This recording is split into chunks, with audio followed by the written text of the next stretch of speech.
Assalamualaikum warahmatullahi wabarakatuh. Hari ini kita masih membahas tentang syarat dan rukun haji. Haji adalah ibadah rukun Islam yang kelima, menjadi penyempurna di dalam Islam. Kemudian ada syarat dan rukun. Perbedaan syarat adalah fa'lun qobla fa'lin, atau mengerjakan sesuatu syarat sebelum adanya sesuatu.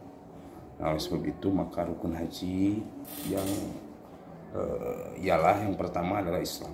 Tentu saja, karena kalau bukan Islam tidak wajib, bahkan tidak mendapatkan pahala. Selanjutnya berakal, artinya tidak gila. Yang ketiga balik,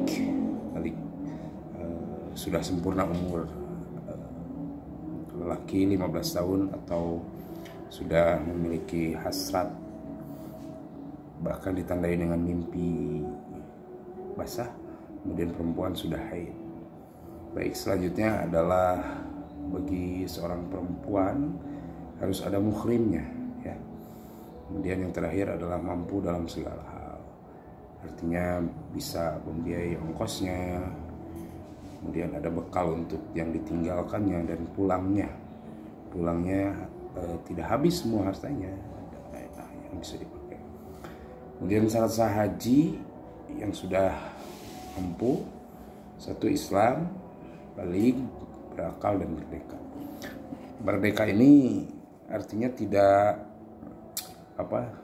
dalam kondisi budak, tapi insya Allah dalam hukum sekarang sudah hilang. Selanjutnya yang terpenting adalah rukun haji. Yang pertama adalah ikhram. Ikhram adalah berniat mengerjakan ibadah haji atau umroh yang ditandai dengan menggunakan pakaian ikhram yang berwarna putih. Sangat mudah sekali, ya. Kita lihat pakaian ikhram, kemudian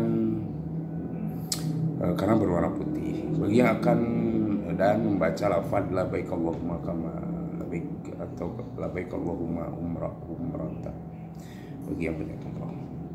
Apabila sengaja jamaah mikot tanpa ihram, maka dia harus kembali ke salah satu mikot. Mikot itu tempat niat untuk haji. Apabila jamaah telah berihram, maka sejak itu berlaku semua larangan ihram. Tidak boleh gunting kuku, pakai wangian, dan sebagainya. Selanjutnya wukuf. Wukuf yaitu hadir di padang Arafah pada tanggal 9 Zulhijjah, dari tergelincir matahari hingga terbenam. Wukuf adalah bentuk pengasingan diri yang merupakan gambaran bagaimana kelak manusia dikumpulkan di padang Arafah, di padang mahsyar. Nanti di kelas 3 ada pembelajaran tentang hari akhir. Kita akan mengetahui bahwa setelah meninggal manusia akan dibangkitkan, kemudian dikumpulkan di padang mahsyar. Untuk selanjutnya nanti ada yaumil mizan, yaumil hisab, dihitung, mizan, ditimbang, dan sampai akhirnya nanti ditentukan ke surga atau ke neraka. Kemudian ini dilakukan hanya pada tanggal 9 Zulhijjah. Bila waktu tersebut tidak wukuf, maka hajinya tidak sah. Selanjutnya ada tawaf. Tawaf adalah berputar atau mengelilingi Ka'bah, dilakukan secara berlawanan, gitu ya, dari arah jam dengan posisi Ka'bah di sebelah kiri badan. Tawaf dimulai dari arah Hajar Aswad. Hajar Aswad itu batu yang harus mengecup, tapi kalau nanti itu di waktu haji, kalaupun tidak memungkinkan, cukup dengan isbai lah istilahnya, ya, atau tabasam. Nah, tawaf sendiri ini menjadi salah satu hal yang penting. Para ulama bersepakat bahwa ada 3 tawaf. Yang pertama tawaf kudum, yaitu tawaf yang pertama kali dilakukan jamaah haji ketika datang, tiba atau di Mekah. Ya, seperti ucapan selamat datang lah, mengelilingi Ka'bah selama 7 kali. Kemudian selanjutnya ada tawaf ifadah, yaitu tawaf yang dilaksanakan pada hari kurban setelah melontar jumroh akobah. Inilah tawaf yang wajib dilakukan pada waktu haji. Apabila ditinggalkan maka hajinya batal. Di waktu itu harus. Yang terakhir ada tawaf wada, yaitu tawaf perpisahan terakhir. Nah, tawaf dilakukan di luar yang ketiga itu, maka hukumnya sunnah. sunnah dalam artian boleh mengerjakan boleh tidak, tapi biasanya jemaah haji senantiasa mempergunakan waktunya sebaik mungkin. Anakku sekalian, kalau mau melaksanakan sholat itu bila di bulan Dzulhijjah tentunya sangat 1 atau 2 jam sebelum waktunya, karena pasti penuh gitu ya. Makanya apalagi kalau tempat hotelnya, tempat singgahnya itu jauh dari Ka'bah, bisa sampai 5 km. Kemudian syarat sah tawaf, yang pertama niat, kedua menutupi aurat ya. Ketika melaksanakan tawaf di waktu haji ya berarti menggunakan kain ihram suci dari hadas. Kalau hadas kecil berarti harus punya wudu, kalau hadas besar berarti sudah melaksanakan mandi besar. Dilakukan sebanyak 7 kali putaran, dimulai dan diakhiri dari Hajar Aswad. Posisi Ka'bah di sebelah kiri orang yang bertawaf. Jadi memang harus lurus ini, walaupun jauh juga tidak apa-apa. Ya, kemudian terakhir dilaksanakan di dalam Masjidil Haram, tidak boleh di luar. Teman-teman sekalian, selanjutnya yang terakhir adalah keempat, sa'i. Dilakukan sebanyak 7 kali putaran, berawal di Bukit Sofa dan berakhir di Bukit Marwah. Ini kisah ketika Nabi Ismail waktu itu menangis ingin minum, maka Siti Hajar berlari ke Sofa dan ke Marwah sebanyak 7 kali. Ya.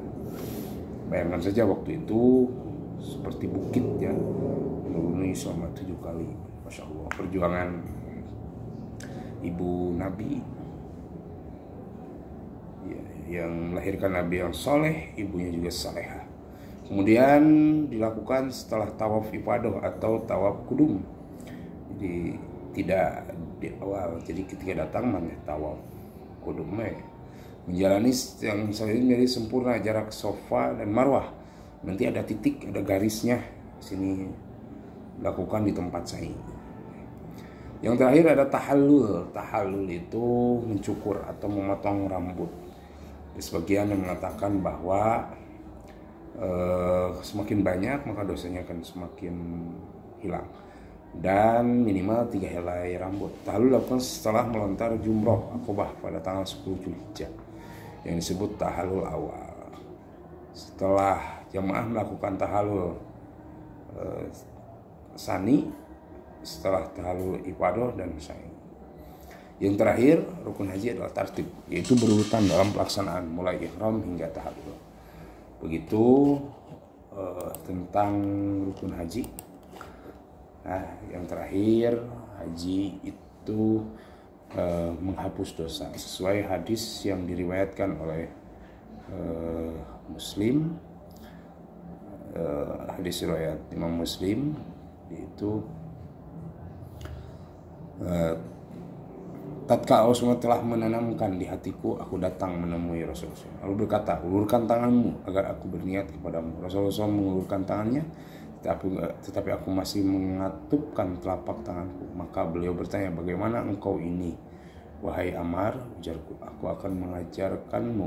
Syarat apa syaratnya? Tanya Rasulullah, yaitu agar aku diampuni, ujarku. Maka beliau bersabda, tindakanlah engkau tahu bahwa Islam itu menghapus keadaan sebelumnya, begitu juga hijrah menghapus apa yang sebelumnya, juga haji menghapus apa yang sebelumnya. Jadi mudah-mudahan haji kita menjadi haji mabrur, yaitu diterima oleh Allah Subhanahu wa taala, dosa kita terhapus dari.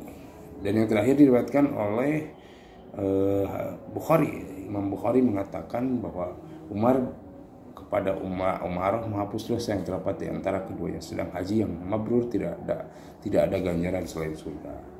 Lalu sekalian, selalu positif thinking, yang selalu berdoa, mudah-mudahan kita bisa melaksanakan ibadah haji dan orang tua kita juga bisa melaksanakan ibadah haji.